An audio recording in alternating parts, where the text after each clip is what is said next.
Good morning, good afternoon, good evening, depending on where you are in the world.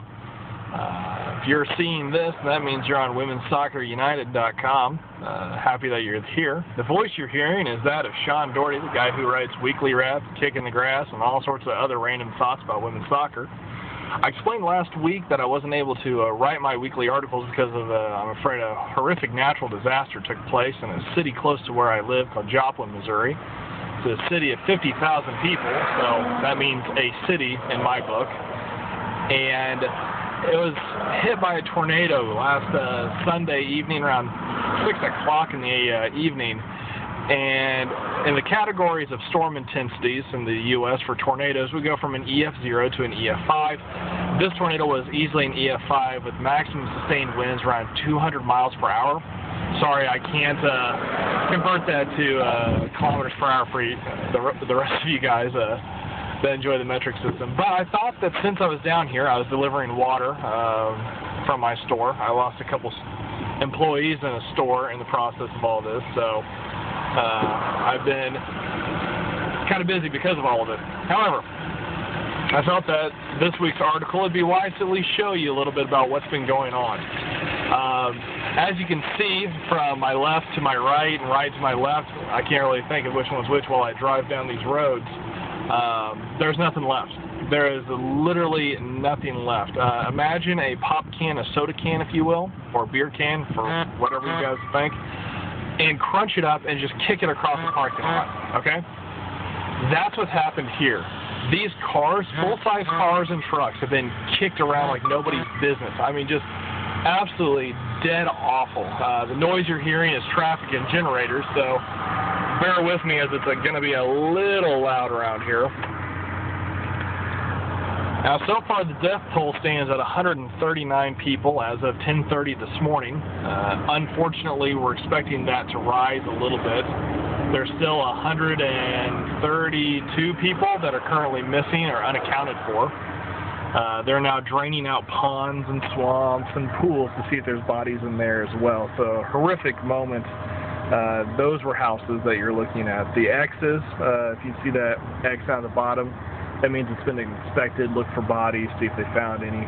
Thankfully, no bodies were found in that house or the car right next to it. And as you can see, if you haven't been able to figure it out yet, traffic is just absolutely ridiculous in this area.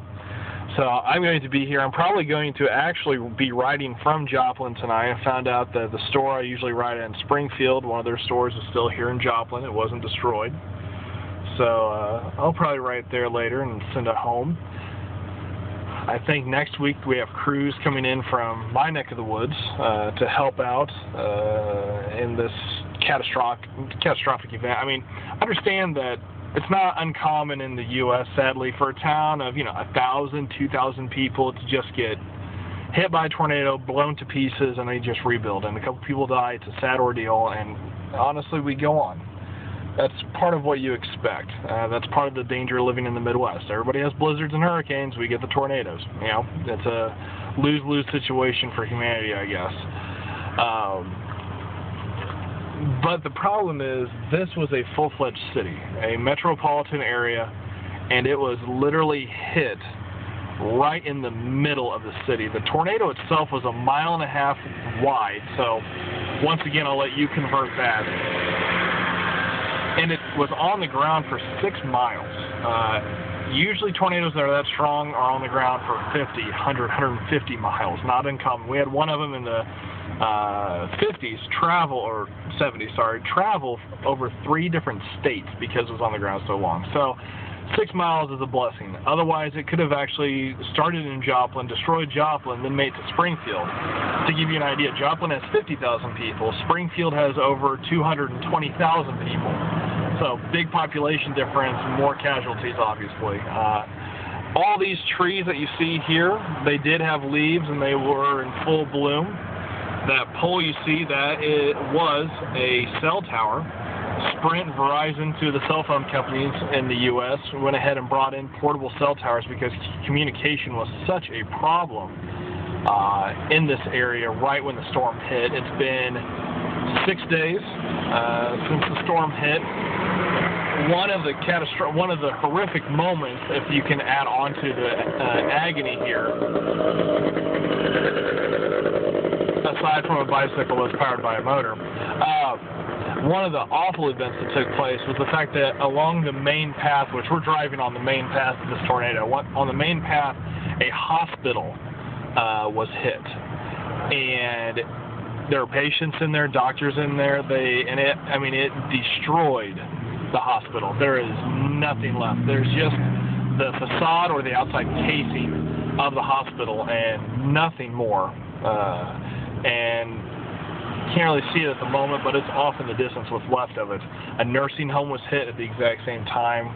There were 6 patients were killed. A doctor was killed in the hospital that we know of for sure. They had individuals blown out of windows right when it hit. I mean, it's been just overall a horrific event. Now, understand in 2005, I was also in New Orleans when Hurricane Katrina hit, and I did a bunch of rebuilding there as well for years on end. But honestly,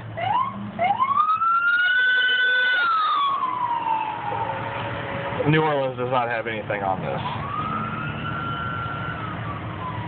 It looks like I'm being redirected by police. I don't quite know what that means.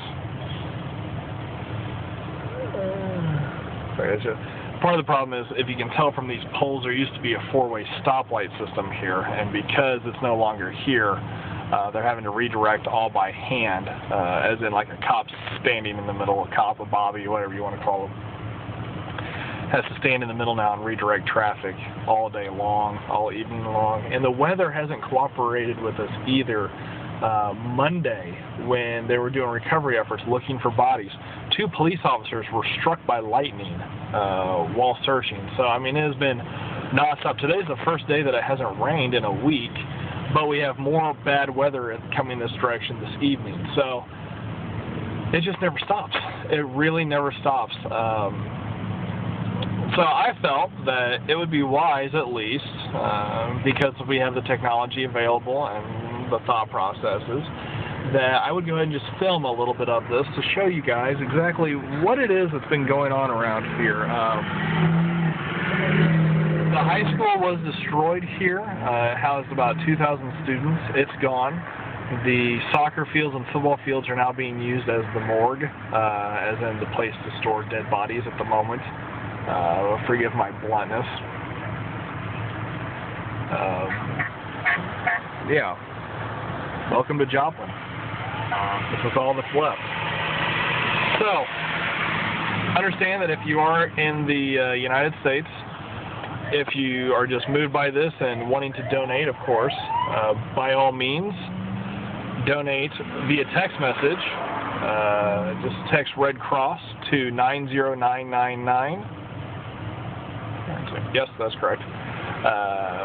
Text that. It's a $10 donation to the Red Cross, which right now that is the best thing to do. The problem is a lot of people have flooded Joplin saying, we want to help, we want to help, we want to help. Well, you don't have experience. You're in the way. We've had auto accidents that weren't necessary because people came down here, and so really they're saying just send monetary donations by all means. You can contact 211missouri.org to look on there to see how you can donate. Obviously the Red Cross. Google Ozark Red Cross and it'll take you to the page where you can donate there as well. And internationally, you can do the exact same thing just by following those steps as well, if you're that moved by our problems. And obviously, with all this said, the weekly wrap will continue. We've got much to talk about this week. World Cup's coming up. WPS is still rolling. Dan Burslow's still a complete nutcase fanatic. So there's plenty to talk about. But that'll come later this evening. I'm going to go find some chow. Hold a moment.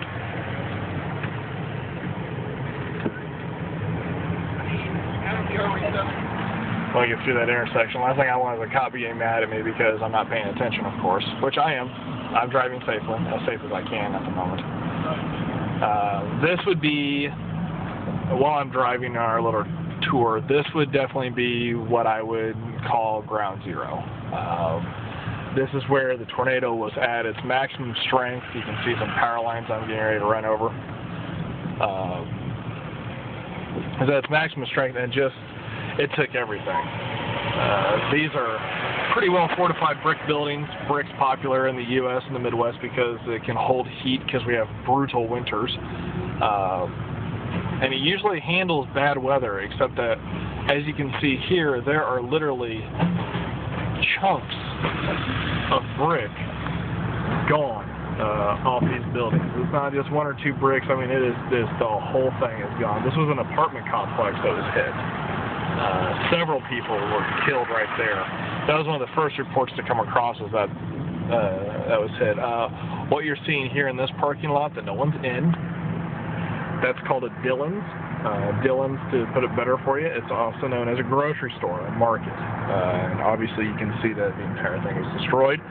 There's a Walmart in Joplin. The Walmart is gone, which you really know things are getting bad when the Walmart is gone. So, just bad all the way around, very bad. And because of the lack of electricity for several days, the railroad was working, but the lights weren't, so you had to worry about a train coming along, obviously. The nice thing is, like signs like this that say free food and supplies, that's been the greatest thing about all of it, is the fact that people have been so compassionate. They're throwing everything they've got at this thing. Like I said earlier, it was 720 bottles that I brought in just today. Now, hold please. Off to my left is the high school that I had an interview at to teach here. And that is all that's left. There is nothing else of that building. The roof's gone, a couple floors are gone, the scaffolding's gone, there's nothing. Now I understand some of these are the first time I'm seeing this also. Baseball fields, softball fields, my mirror, all of this, just devastated. Now, amazingly, if you like to count blessings and such, there was a high school graduation Sunday evening. But because of the size of the graduation, they held it at the university on the northern part of Joplin. The reason that's important is North Joplin wasn't even touched by the storm. Can you imagine a gymnasium filled full of 5,000 plus people watching their kids graduate from high school, becoming adults, to get hit by a tornado? I mean, we'll take every small blessing we can. And I've already heard the survivor stories today. I was at work. My husband thought the weather was getting kind of bad, so he decided to come over. He got me from work. We went home. We had no home.